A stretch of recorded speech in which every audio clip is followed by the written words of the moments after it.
Leo physical copies hadi tuko na Taifa Leo. Leo tuko na Taifa Leo. Wale watu wa Mashumbe na Mwakideu wameenda Bungoma. Tukaingia huko ndani tukachukua magazeti zaidi. But anyway, let's start off with the Standard. And they keep up with the story that was on the front pages yesterday, the killing or assassination of lawyer Mbobu Kyalo. They talk about tales after death. By day, Kyalo Mbobu cut the figure of a polished lawyer and devout church elder, a man who quoted scriptures confidently as case law.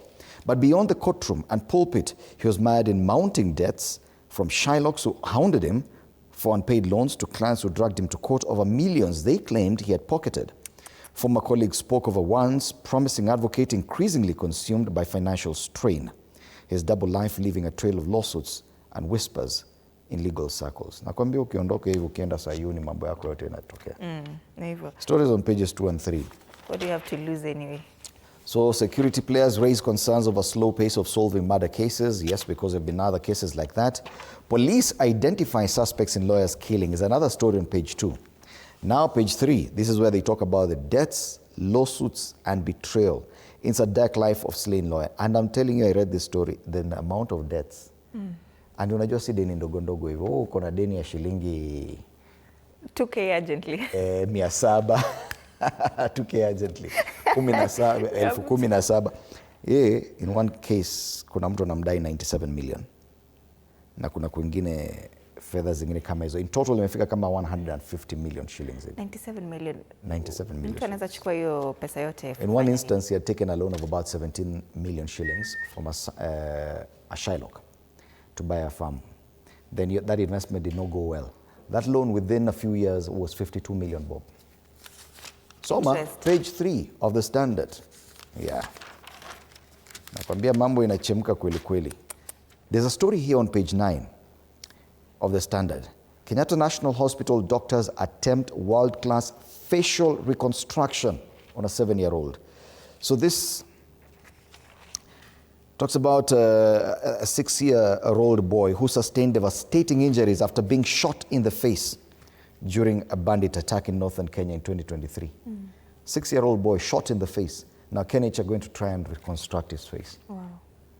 Wow. All the best to doctors at Kenyatta National Hospital as they try to restore the life and dignity of this young boy.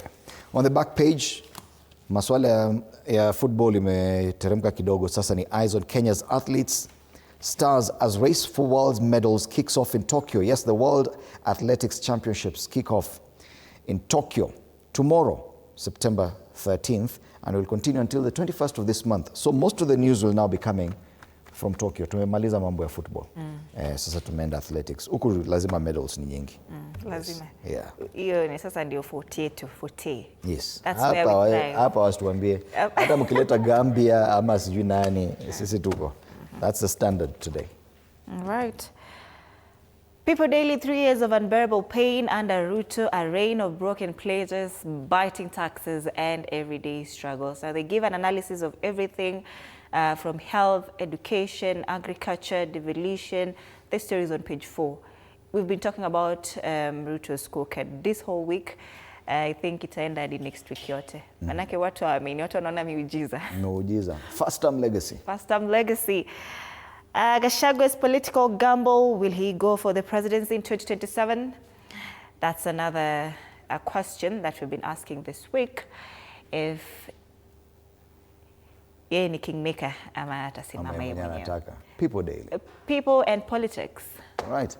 Taifa Leo, today we can comfortably say we have a physical copy of gazeti hili la Taifa Leo. Si ati nadanganya ndio hii hapa. ODM yaogopa Sifuna, masuala ya siasa hapa, wanasema kuna hofu ya mpasuko chamani na kuondolewa kwa katibu mkuu Edwin Sifuna huenda zilisababisha ODM kuahirisha kongamano la kitaifa la wajumbe almaarufu NDC ambalo lilipangwa kufanyika mwezi ujao.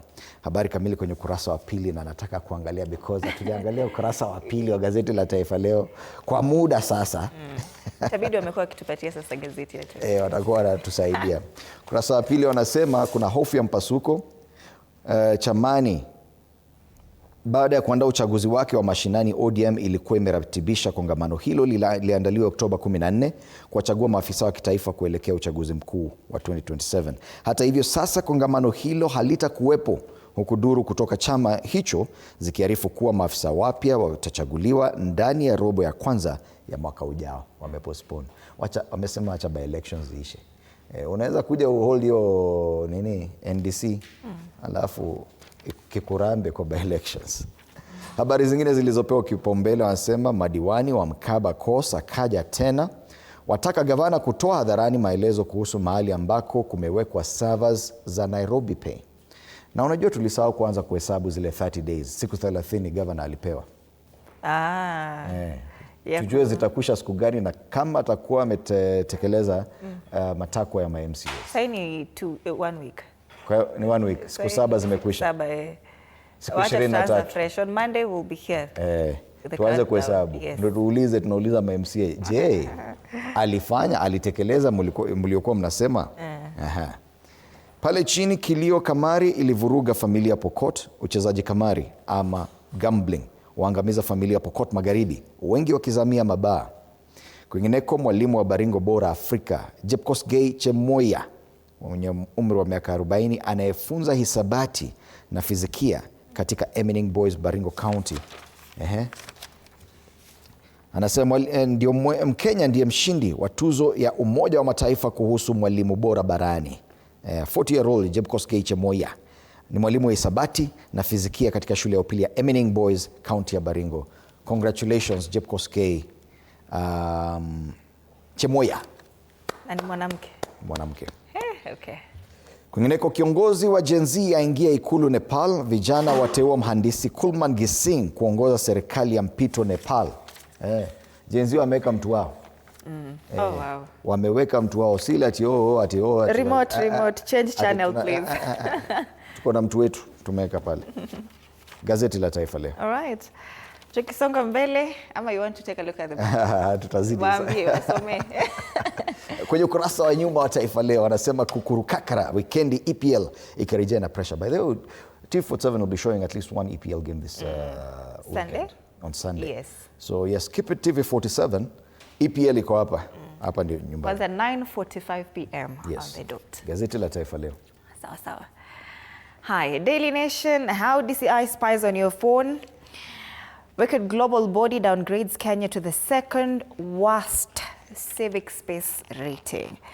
Interception, a report accusing Kenyan security agents of installing spyware on the phones of 2 detainees has revived concerns about privacy violations through illegal surveillance targeting government critics.